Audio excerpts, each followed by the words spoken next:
Just want to say to you, Central Church, that wherever you are this morning, the Lord is with you.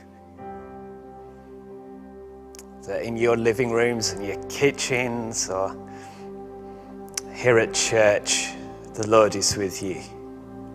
He doesn't forsake or abandon his people. He's been through many pandemics and he's still alive. And his love and his presence dwells with us by the power of his Spirit. And he is good.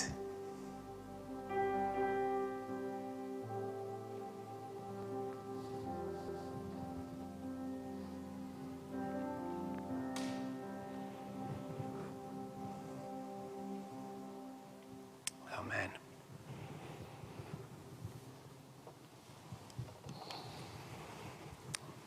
Do take your seats if you're not sat down already.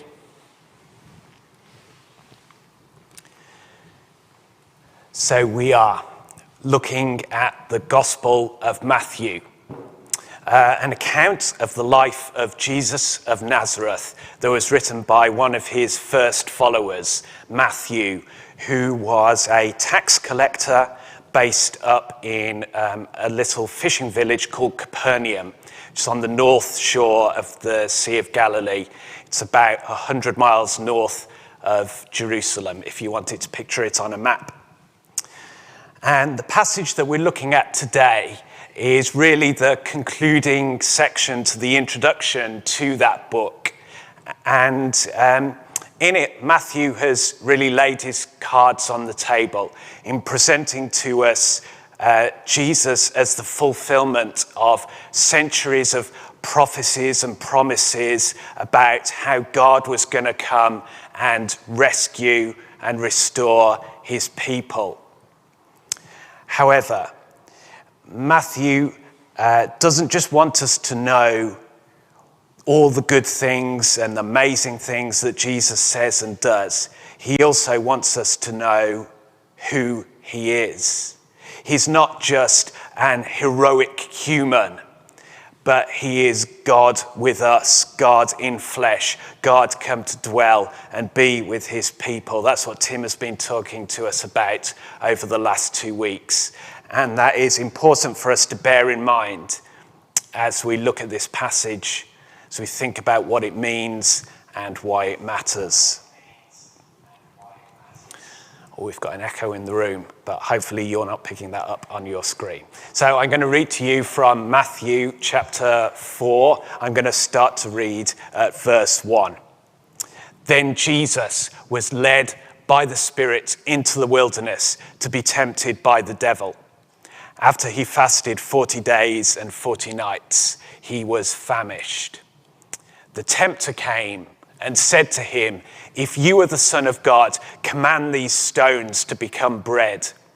But he answered, "It is written, man does not live by bread alone, but by every word that comes from the mouth of God." Then the devil took him to the holy city, had him stand on the highest point of the temple, and said to him, "If you are the Son of God, throw yourself down. For it is written, he will command his angels concerning you, and with their hands they will lift you up, so that you will not strike your foot against a stone." Jesus said to him, "Once again it is written, you are not to put the Lord your God to the test."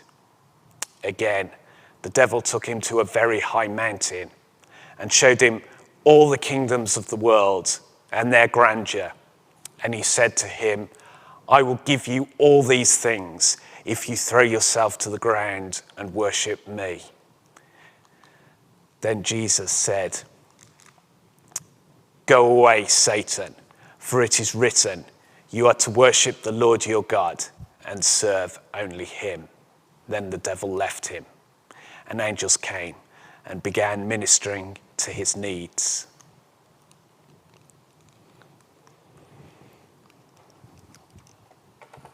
So this story is also in Luke's gospel in detail, and it's in Mark's gospel in brief. And you have probably heard it described as the temptation of Christ. If you don't know this story, that's fine, that's good. If you're new to it, you can come at it with a fresh set of eyes. But for many of us who have heard it before, I just wonder what goes through our mind when we know that we're going to be speaking about temptation.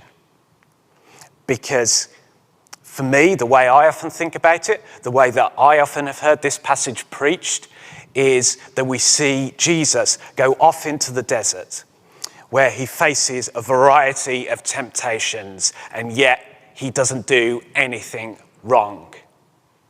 So we just have to learn his example. We just have to look at what it is that Jesus does and do that.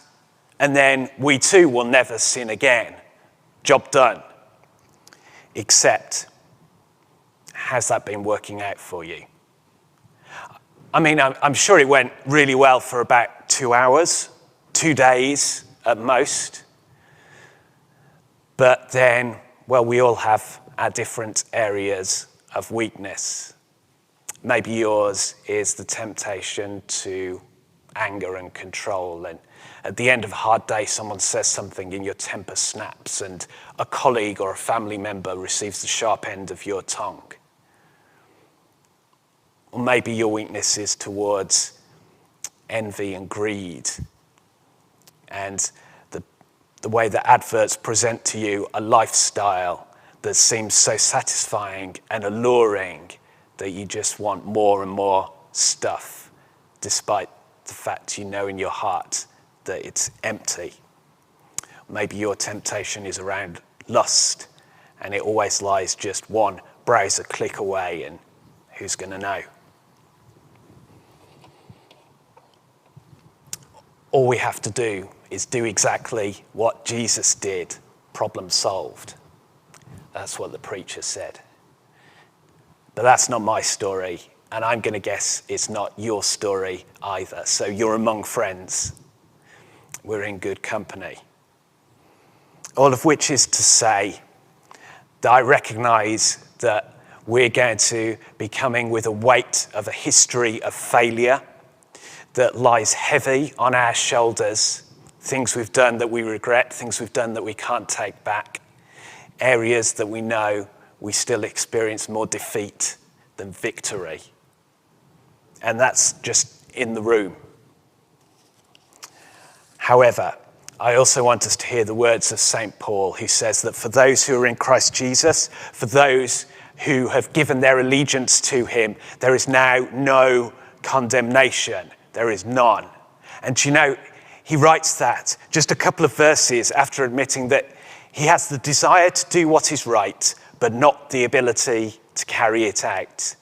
He says, "For I do not do the good I want, but the evil that I do not want is what I keep on doing." He knew what it was like. So as we look at this passage, rather than rushing on into all the points of application, let's take a minute to reset our imaginations.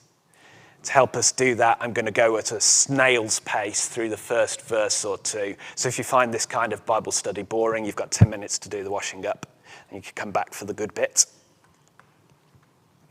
Okay, so first verse. Then Jesus was led by the Spirit into the wilderness to be tempted by the devil. Let's address the elephant in the room right off the bat.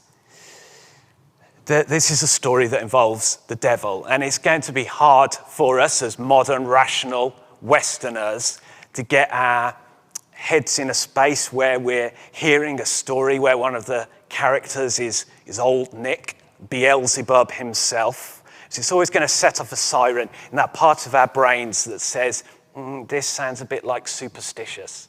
It sounds like, demons with pitchforks and real kind of mumbo jumbo.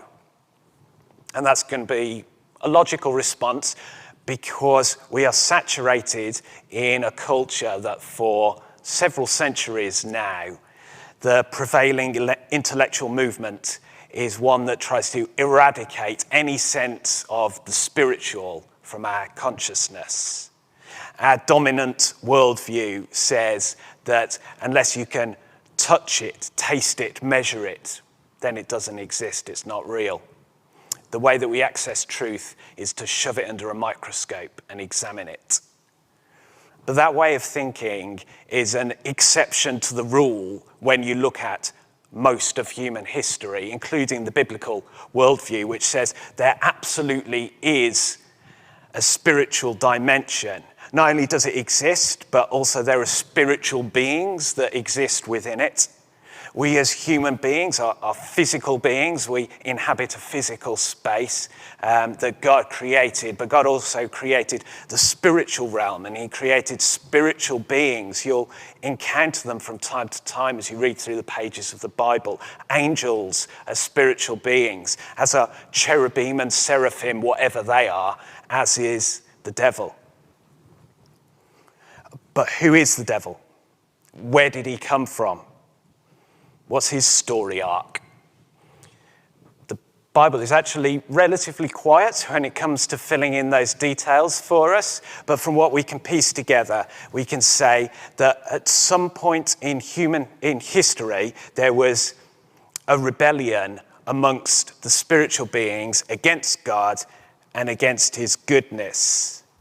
You know, just like there was a rebellion by Adam and Eve in the Garden of Eden, this thing that we called the fall. So also, at some point, a certain number of spiritual beings had their own rebellion, their own fall, if you like.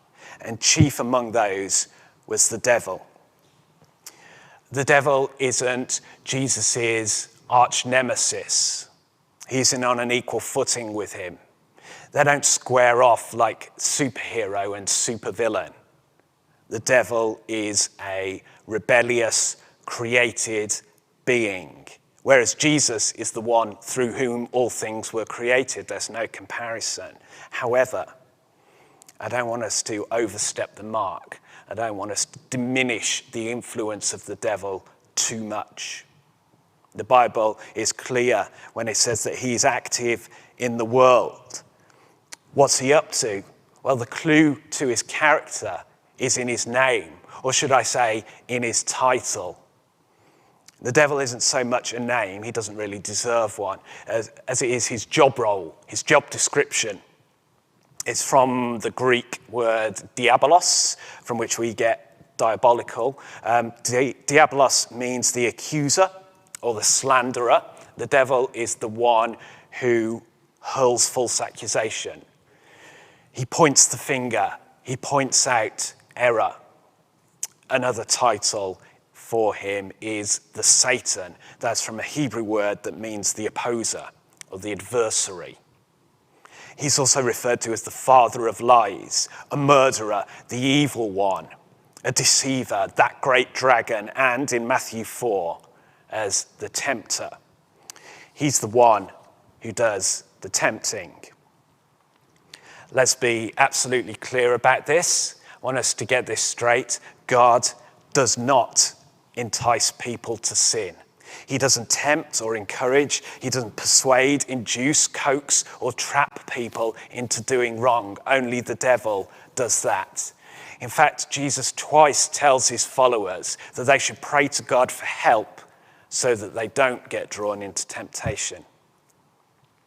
But the devil loves to present that which is evil as if it were good. He loves to tell us that we will find our pathways to life through things that are wrong or sinful. So we're starting to see a picture of who this mysterious figure is that we call the devil. And I can't get the clicker to work. There we go.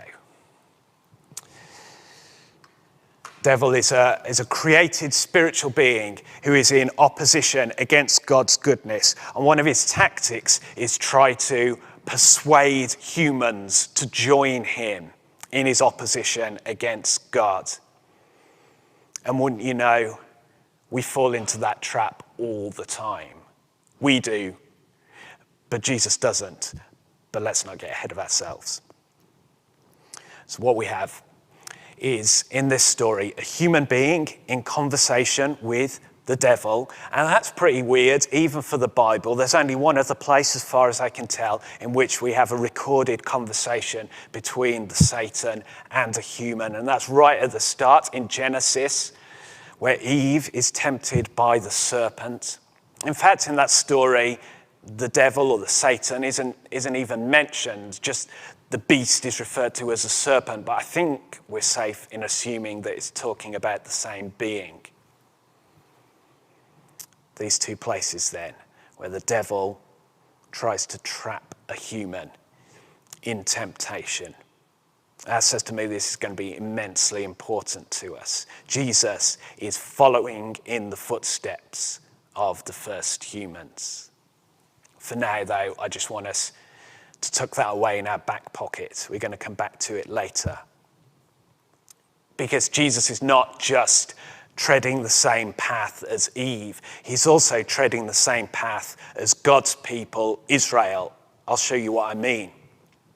So far, if you've been reading along with us in Matthew, we've seen that Jesus and his family went down into Egypt. They had to escape from a tyrannical ruler who wanted to kill all the Israelite boys under 2 years old. Then, after returning from Egypt, Jesus goes through the waters at his baptism, and then he's led by God into the desert for 40 days. Can you see what's happening? What Matthew is doing is saying that Jesus' 40 days in the wilderness are analogous to Israel's 40 years in the desert after the Exodus from Egypt. And as if to ram the point home, all the words that Jesus quotes in this passage are taken from Deuteronomy, the 5th book of the Bible, which is essentially a collection of long speeches by Moses at the end of that 40-year period, where he's looking back on the journey that Israel has been on. Israel, 40 years in the desert. Jesus, 40 days in the wilderness. We're seeing these same events unfold again, but will there be a different outcome this time? Last time out, a whole generation fell. They didn't make it to the promised land because of their unfaithfulness. What will be the story that Jesus writes? Will he overcome where previously our history is failure? That's the question that we're to ask, armed with that information. I think we're ready now to move on and actually look at the 3 temptations. So first, the tempter came and said to him, "If you are the Son of God, command these stones to become bread." But he answered, "It is written, man does not live by bread alone, but by every word that comes from the mouth of God." Number 1, the devil preys upon Jesus' physical weakness. He's been fasting for 40 days. His most obvious, immediate and pressing need right now is for food. There's nothing wrong with that. Go on. Just turn those stones over there into loaves. You can do it. You have the power. I mean, you're the Son of God after all. And 40 days, that's the end of your fast. It's complete. It's not wrong now for you to eat. Yet Jesus quotes from Deuteronomy 8. Man does not live by bread alone, but by every word that comes from the mouth of God. And that line from Moses' speech is talking about when God provided Israel with manna in the wilderness. They're in this place without any source of food, and God miraculously provided a source of food for them, but it came with a condition. It had a catch. It was predicated on trust. It was built on trust. There was only ever enough manna for that day and no more. So each morning became a kind of moment of faith growth in the life of the nation.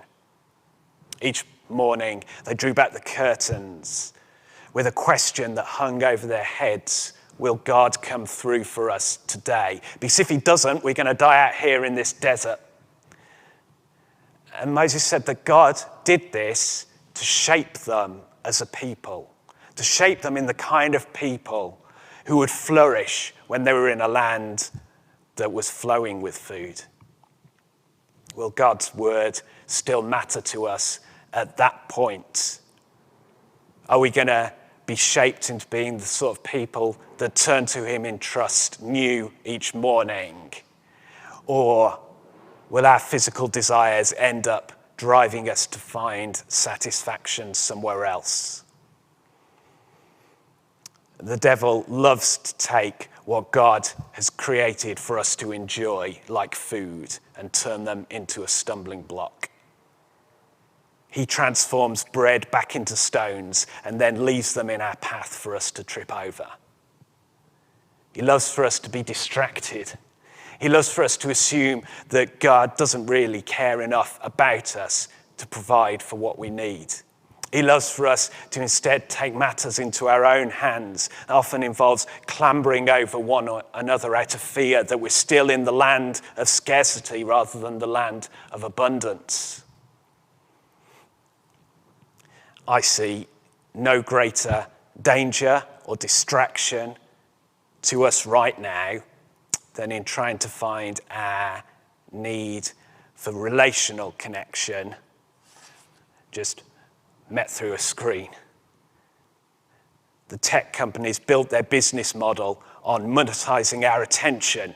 It's in their financial interests to monopolize our time and tell us that we cannot do without our hourly fix. Just one more click, one more swipe, turn this stone into bread.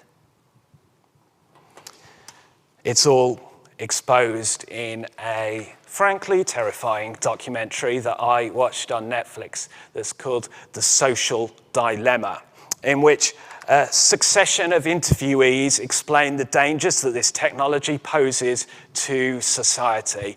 But how would they know? Because they were the ones who invented it. One after another, senior executives and engineers from Facebook, Google, Apple line up to tell us the same thing. And this is how one former vice president of Facebook puts it.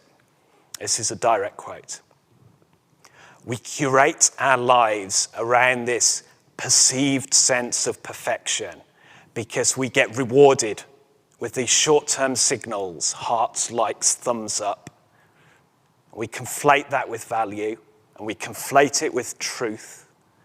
And instead, what it is fake, brittle popularity that's short-term and that leaves you even more vacant and empty than before you did it, because then it forces you into this vicious cycle that's like, what's the next thing I need to do now because I need it back?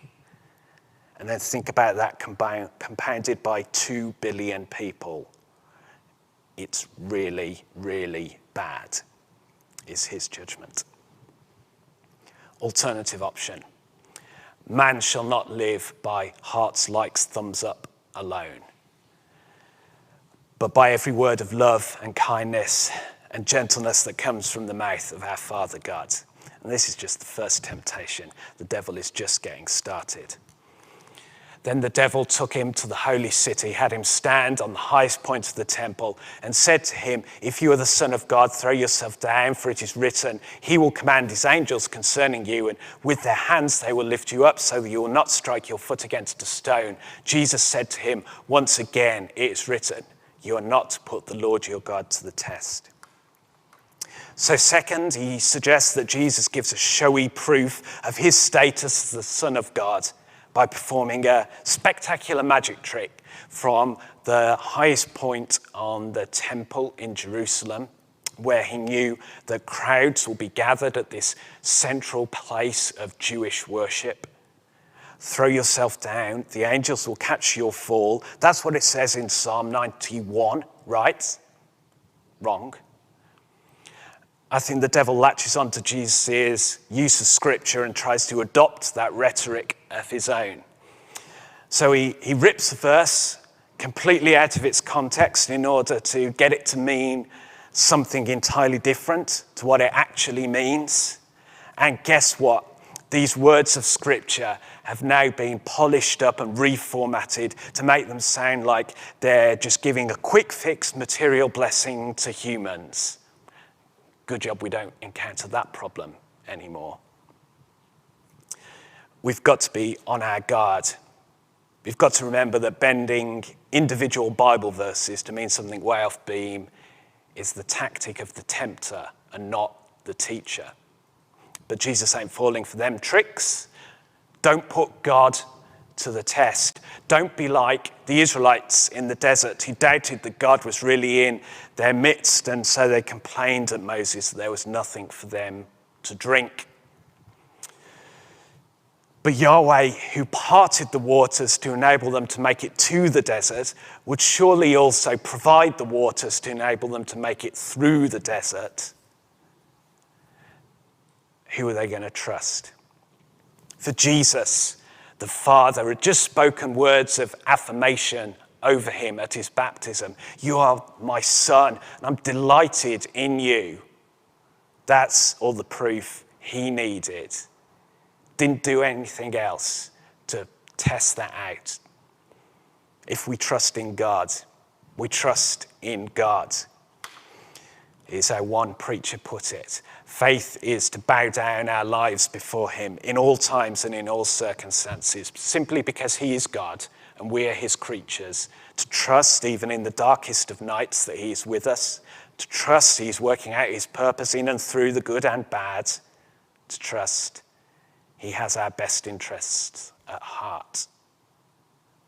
Or are we just going to use him for our own ends? Lastly, the big E.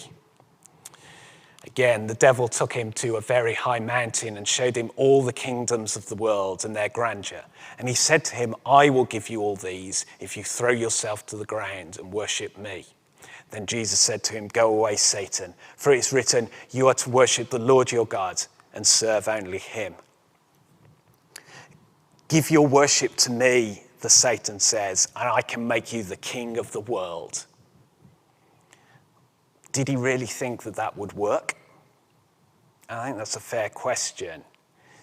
But we've got to investigate what the temptation is here. It is, on the face of it, the fulfillment of Jesus' mission on earth, to be exalted as Lord over all the nations. But step a little closer, and you'll soon realize that the tantalizing prize on offer is in fact nothing more than a fake, a cheap knockoff, a worthless substitute. What the devil was saying was that you can have everything now, all this that you came for, it can be yours. And there are exactly two ways to get there. One is to bow before the devil, and the other is to be bound to a cross. And maybe the pain of the latter makes the former all the more compelling. Yet Jesus looks Satan square in the eye and says, I serve no one but Yahweh. Israel wanted the everything now option. The option that says there's no virtue in patience, that we know our futures better than our Father in heaven, and that scrabbling around for temporary temptation fixes are the best it's ever going to get. Eat, drink, and be merry, for tomorrow we die. Jesus came not just to rule over his people, but also to rescue them from their sin. He surveys the path ahead and sees that he won't inherit the kingdom from the top of this mountain, but from the top of a hill outside Jerusalem. So he makes his path for Calvary, scorning the shame of the cross for the joy that lay beyond. Two reflections then as we come into close. Two things I actually skipped over earlier. It seems like Matthew is making a joke in verse 2 when he says that after fasting for 40 days and nights, Jesus was famished, was hungry. Actually, what he's saying is something that's centrally important to the point he wants to make, and that's that Jesus is tested as a human. He has human feelings, human experiences, a human body, human physical needs, and is faced with human temptations. In the previous chapter at the baptism, Matthew emphasizes Jesus' divine nature. Now he's emphasizing Jesus' human nature, Jesus' God as man, God in flesh, God come to be with his people. I said earlier that Jesus was following in the footsteps of Eve. But unlike her, he's not seduced by the serpent's sly words, doesn't fall prey to the same wily ways. So, yeah, I think there are always going to be some benefit for us to see what Jesus did, especially in contrast to how Eve responded when faced with temptation. Try to set a template for us. And the best lesson to learn is that we need to arm ourselves with a sword of the Word of God, because a weapon of truth is always going to be very effective against the father of lies. But there's something even more important than that. The first verse says that Jesus was led by the Spirit into the wilderness. Hold on a moment. I thought you said that God doesn't tempt anyone. That's right. But what's going on here? I think it's that the word that is used for tempt can also mean test, like training or refining, preparation. What the devil, from the devil's point of view, was a time of temptation. God inverts the entropy, uses it as a training mission to prepare Jesus for what's to come. Because if all we needed in our battle with sin was a good example, then God could have picked any inspirational human. But we don't just need a role model, we need a rescuer. And so God sends his son. And it's at this moment between the affirmation of baptism and the adoration of the crowds as he begins his ministry that Jesus has to set his attention on what his true purpose and calling is: to go to the cross. And so we too must look to the cross if we are to fully appreciate the meaning of Jesus' trial by temptation. Because as Jesus hangs on the cross and we read that he's desperate for something to drink, just maybe his mind goes back to that moment in the wilderness where he could have satisfied his basic physical needs. But he said no. He wanted no distraction from his mission to do the will of God. And as Jesus hangs on the cross and the crowds tell him to jump down and save himself, then we'll believe you, just maybe, his mind goes back to that moment in the wilderness where he could have impressed the crowds by jumping down from the temple, but he said no, since he fully trusted in the Father's purposes for him. And as Jesus hangs on the cross with a crown of thorns that jams into his brow and a sign above him that says King of the Jews, just maybe his mind goes back to that moment in the wilderness when the devil offered him all the kingdoms of the world, but he said no because he foresaw a different route to the throne. And as we think about Jesus on the cross, maybe our mind goes back to all our moments in the wilderness where we could have and said yes. And we recognize that all our yeses are overtaken and overwritten by his almighty no.